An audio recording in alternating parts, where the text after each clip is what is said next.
Hey everyone, Dean here. Welcome to the second episode of a 3 episode series on how to effectively use the HUD in all the situations that you'll need it for, both before the flop and after the flop. Today's episode will focus on the flop. The flop is especially important because this is the street that we're going to formulate a strategy for the rest of the hand. So, jumping right into it, this page lays out all the main HUD stats that I use when I'm formulating a decision on the flop. There will be some others, but these are the most important ones in my opinion. The HUD I use comes from Nathan Williams, BlackRain79, and a link to the HUD will be in the description below. So the only HUD stat here that is not self-explanatory and that I will not cover in detail in the video is aggression factor. But it's still certainly worth talking about since it's going to be important to use if we don't have enough time to really delve deep into someone's specific tendencies using the pop-up menu and such. So all the aggression factor tells you is the number of aggressive actions divided by the number of passive actions. So the amount of time they raise or bet divided by the amount of time that they call gives you the aggression factor number. The higher their aggression factor, the more likely they are to take an aggressive action, and we should account for that accordingly.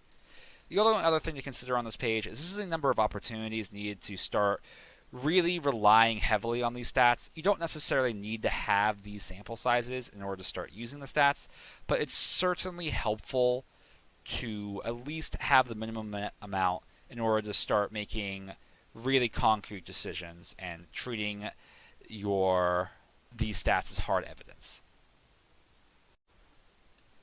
The first thing we're going to look at today is what stats we want to be using when we're deciding whether or not to c-bet. So obviously the first thing you should check when you're deciding to c-bet or not is how often our opponents fold to a flop c-bet. The higher that stat is, the more frequently we should c-bet, especially with our air and draws. So we also want to check how often our opponents fold to a turn c-bet. Some players might have a very low fold to flop c-bet stat of something like 30, 25%, but then fold to a turn c-bet very frequently, about 50 plus %. And this is a great stat to look for when we're trying to figure out if we should be double barreling our opponent. And though it might not be immediately profitable just to fire out a c-bet since it's going to be called so often, we can comfortably take the pot away many times on the turn to make our play profitable. So another thing to check and to make sure before we c-bet the flop is how often our opponent is going to be raising a flop c-bet or just making any flop raise in general.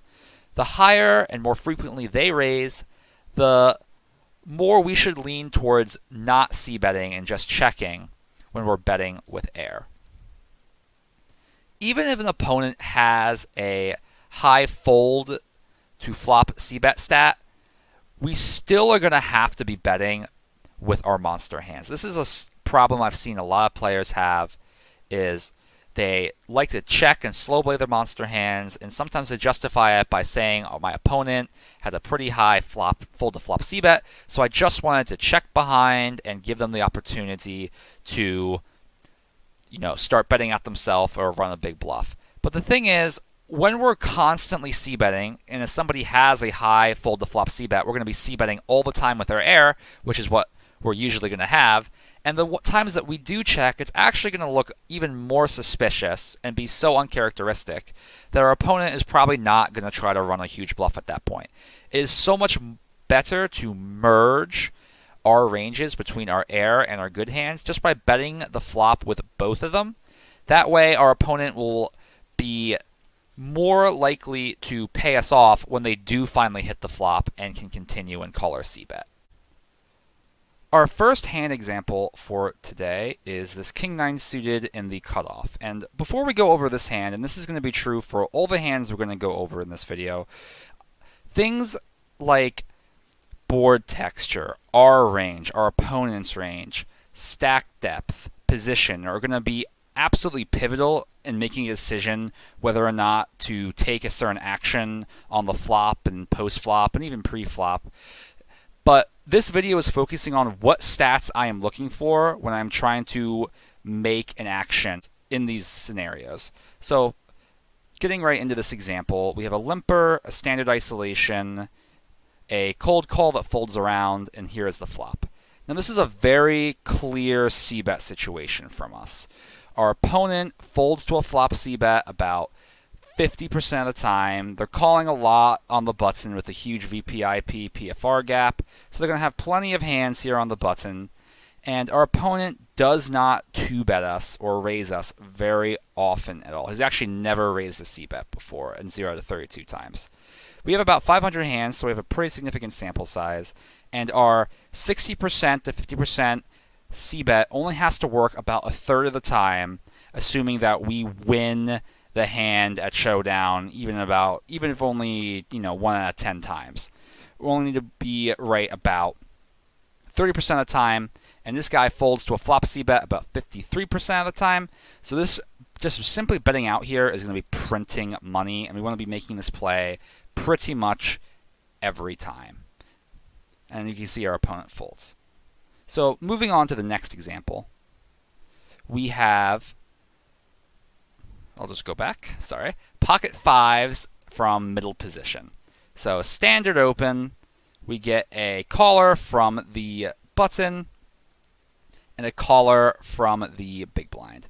This is the flop, doesn't really hit our hand in any significant way, and it's a pretty bad flop for us. And we usually want to be less aggressive in these multi-way pots since it's going to be harder to get our opponents to fold.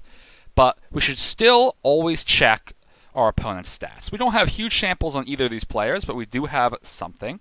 100 hands over here, almost 200 hands over here, and we can see that both of these players are folding the flop c-bets over or 75% or more. 80% for villain 12, 75% for villain 14. So even a standard half pot bet here is going to print money just from how often our opponents are folding, and they might even give us a little bit more credit due to the fact that it's a multi-way pot, and they might want to continue a little bit stronger than they usually do. So even though this is a typically really bad spot to c-bet, the fact that our opponents are folding so often to c-bets means that we certainly should still be taking a stab here, especially when checked to us like it is. Then here we go. This is a standard half pot bet, and it folds around. So the next topic is what are we going to do and what stats are we going to consider when our c-bet gets raised? So obviously the very first thing we want to do is check how often our opponent raises a c-bet. That could take a large sample size to actually get a pretty decent reading on. So we also want to be looking at how often our opponent 2-bets the flop in general, and that will pretty much give us a pretty concrete idea of how often they're raising c-bets if we're lacking a sample at this point. So the more our opponent raises a c-bet, the more calls and flop 3-bets we need to be working into our range. So the hand example I have for this is this King 9 suited hand from the button. It goes double limp, isolate raise, call, call. So we flop top pair, obviously pretty good. Not unbeatable on this type of board by any means. It checks over to us, and we decide to fire a standard c-bet for value. So this villain gets out of the way, and villain 6 decides to raise us. Now, from a glance, just looking at his stats without opening the pop-up HUD, we can see that our opponent is raising, or it wouldn't really be a candidate we would think would raise with a wide range here. Usually passive fish are not going to be raising pretty much any street light, especially when they're more than min-clicking. But if we delve deeper into this guy's stats, we only have 60 hands, so it's nothing crazy. But we can actually see when we check the flop tab how often our opponent is 2-betting or raising a c-bet. And he's actually raising a c-bet, or 2-betting the flop rather, 7 out of 17 times, and raising a c-bet 4 out of 12 times. Once somebody gets above 20%, I start to really put them on a lot of draws, weak pairs, and air when they're c-betting, or sorry, when they are raising c-bets on the flop. So this guy is raising crazy amount of time, and this is why it's really, really important to check how often people are raising the flop, even though it doesn't necessarily come up in the HUD I suggest that you have. Just checking the pop-up tab real quick and really delving into these stats can yield really good results for you when you're trying to make some close decisions. Now, King 9 is a hand that most people would usually call with, and this is a slam dunk call now versus this type of opponent. So that's what we do. Oh, I shove. Either way, we definitely have to continue here. The next scenario is when we call pre-flop in position and our opponent checks to us on the flop. What stats should we be considering when we are deciding to float bet the flop or check behind and see a turn card? So the best stat to look at is to see, again, how often our opponent's c-betting, obviously. The more they're c-betting, the more kind of suspicious a check looks like. Usually if they pretty much auto c-bet and they check, they usually have some sort of slow played hand or hand they don't want to get raised. But a lot of players, if you check how often they fold to a flop float, which you can always check in your pop-up tab under the flop tab, which pretty much means how often they're going to check the flop out of position instead of making a c-bet and then fold to a bet when the in-position player bets into them.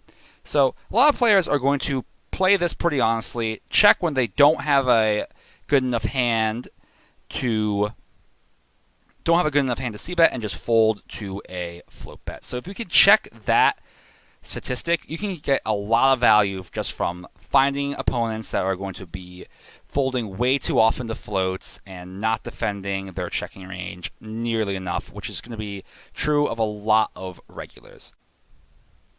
So the hand example we have for this section is King 8 suited in the big blind. Folds around to the small blind that makes a standard raise, and we call in the big blind. Flop isn't very good for us. It's going to be hard for us to win at showdown. Our opponent, who usually c-bets about 60% of the time, decides to check to us. So what we always want to do here is just check how often our opponent folds to a flop float. This opponent folds to a flop float about 63% of the time over a pretty large sample size, a total of 4K hands. So we definitely want to be floating this flop every single time. It's going to be tough for our hand to win at showdown, and we'd much prefer to win the pot right now and not give our opponent a chance to bet into us on the turn. So that's exactly what we do, and we end up taking the pot down. The next category, and arguably the most important category when it comes to gaining a significant edge on some of the regulars that you play with, is what HUD stats to consider when deciding to call a flop c-bet with the plan of taking the pot away on the turn if they check to us. So if we are in position, we always want to be checking how often our opponent c-bets the flop and how often our opponent c-bets the turn.